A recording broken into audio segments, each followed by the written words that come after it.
Human sa nagsingabot nga Pasko, magkaton kita sa pagluto og fruitcake. Busa, let's all welcome ang mag-inahan nga sila si Dorothy Sianson and Ida Sianson. Mayong buntag kaninyo Ma'am Dorothy and Ma'am Ida. Welcome din sa GMA Regional TV Live. Mayong buntag. Hello. Merry Christmas kaninyong duha. Kumusta ang inyong Christmas time? Kumusta ang pagpangandam alang sa inyong fruitcake business?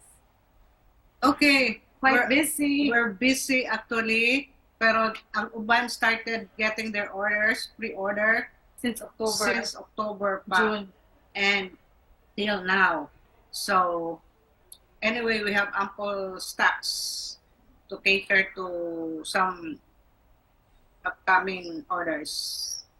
That's good to hear, ma'am, na maayo ang dagan sa negosyo, ilabi na sa inyuhang fruitcake business. Busa, we'd like to know, kano sa nagsugod kining inyuhang interes sa baking o kinsay nagtudlo kaninyo kay mag-inahan man jud ang inyuhang tandem? Okay, actually, we started long time ago, actually, and it was my mother-in-law who was the Dean of Nutrition at Southwestern University. From there, a good friend from a banker ordered for their corporate giveaways to be distributed to 7 branches from Cebu and outside Cebu. So from there, I started baking already on top of what we're doing for the corporate world also. Ug ikaw na pud, Ma'am Ida, ang nagtudlo kang Dorothy sa pagpaso No, ining baking. actually, I'm more on hands-on. She's She's actually more does the the- baking, and I just marketing, market it for her. social media. But really, what's the fun part behind sa baking, ma'am, para kaninyo? Actually, getting feedback from the customers saying, "Lami judo fruitcakes," because the fruitcakes that we have actually ended up in Japan, in New York, in Cali. Pero we don't ship out there, but like ang mga customers who buy them actually bring them home, take them back, because these are repeat customers from way back, like since I was like a child, like mga 7 pa ko. Kung sa man yung mga ingredients ni ini, ma'am?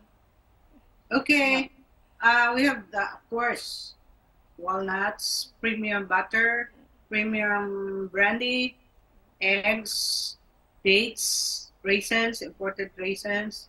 The glazed And fruits. the glazed fruits, you have to use premium quality. That's why it's kind of pricey. Para kaninyo, unsa gayud ka mahinungdanon nga aduna tay fruitcake sa ato ang Noche Buena every Christmas?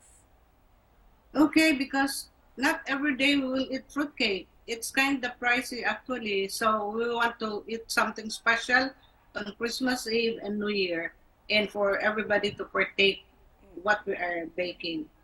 And that's it.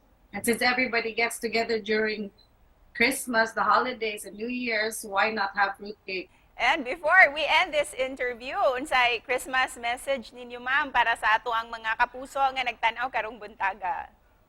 Okay, for everyone, See have what- a